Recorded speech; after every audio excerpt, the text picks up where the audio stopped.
எந்த கட்சியும் கூட்டணிக்கு வராமல் இருப்பதுதான் விஜய்க்கு வந்து மிகப்பெரிய நன்மை. அதை நம்ம புரிஞ்சுக்கணும். இன்னைக்கு பாத்தீங்கன்னா தேர்தல் நேரத்துல இந்த கட்சிகள் வந்து கூட்டணிக்குள் வர்றது அப்படிங்கிறது வெறுமனே சீட்டுக்காக அல்ல, நோட்டுக்காக அப்படிங்கறத நம்ம முதல்ல புரிஞ்சுக்கணும். ஒரு லெட்டர் பேட் கட்சி வச்சுக்க வேண்டியது, தேர்தல் நேரத்துல படம் காட்ட வேண்டியது, தங்களுக்கு ஏதோ ஒரு பெரிய ஓட் பேங்க் இருக்கிற மாதிரியான ஒரு சீனை போட்டு பெரிய கட்சிகளோட பாத்தீங்கன்னா ஒரு பேரம் நடத்தி பல நூறு கோடி ரூபாயை அவர்களிடம் இருந்து கறப்பதுதான் இங்க இருக்கிற தேர்தல் உத்தி.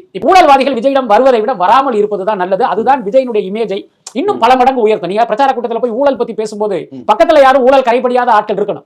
நீங்க டிடிவி தினகரனையும் அன்புமணி ராமதாசையும் பக்கத்துல வச்சுக்கிட்டு நீங்க ஊழல் பத்தி பேச முடியுமா?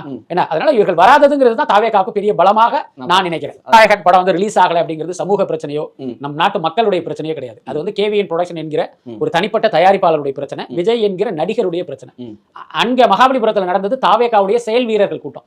அங்க வந்து நீங்க ஜனநாயகனை கிளப் பண்றது அப்படிங்கிறது அது ஒரு ஏற்புடைய விஷயம் இல்ல. அந்த வகையில் அதை வந்து அவர் வந்து அவாய்ட் பண்ணது அப்படிங்கிறது ஒரு சரியான விஷயமா தான் நான் நினைக்கிறேன். பாஜக குறித்து விஜய் பேசாததற்கு பாஜக மீதான பயம் காரணம் இல்லை. அது முதல்ல நீங்க புரிஞ்சுங்க.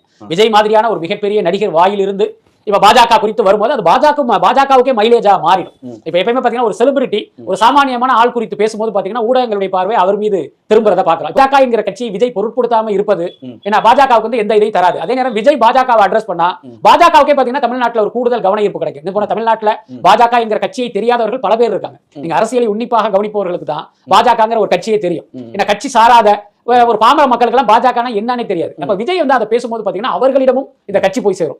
விஜயே மிரட்டுறாங்களா, அப்ப அப்படி ஒரு கட்சி இருக்கா, அப்படி ஒரு ஆள் இருக்காங்களாங்கிறது அந்த மக்கள் கிட்ட போய் அவங்க அந்த கட்சியை வந்து கவனிக்க ஆரம்பிப்பாங்க. சோ அப்படி ஒரு மைலேஜ் அந்த கட்சிக்கு தேவையில்லை. எல்லாத்தையுமே நம்ம பல தடவை சொன்னதுதான். இந்த தேர்தல் என்பது திமுக வெர்சஸ் தாவேகா தான். அப்ப அந்த பிரதான எதிரியை வீழ்த்துவது தான் நோக்கமா இருக்குமே தவிர ரோட்ல போற குறித்து எல்லாம் பேசுறது வந்து ஒரு அவசியமே இல்லை. என்னை பொறுத்த வரைக்கும் விஜயின் பார்வையில் பாஜக நாம் தமிழர் கட்சி எல்லாமே ஒண்ணுதான், எல்லாமே உதிரி கட்சிகள் தான். அவர்களை பேசி வந்து ஒரு பெரிய மைலேஜ் கொடுக்கணும்னு அவசியம் இல்லை. பட் அதே நேரம் அடுத்து வரப்போகிற மக்களவை தேர்தலில் விஜயினுடைய பேச்சு முழுக்க பாஜக குறித்து தான் இருக்கும். ஏன்னா அன்னைக்கு உள்ள விஷயம் என்னன்னா மோடிய பதவியிலிருந்து இறக்குறது தான் நோக்கமா இருக்கும். புரியுதா இல்லையா? அன்னைக்கு நீங்க பாஜக பத்தி ஏன் பேசுற அப்படின்னு கேட்டீங்கன்னா அந்த விமர்சனத்தை நியாயமான விமர்சனமாக இருக்கும்.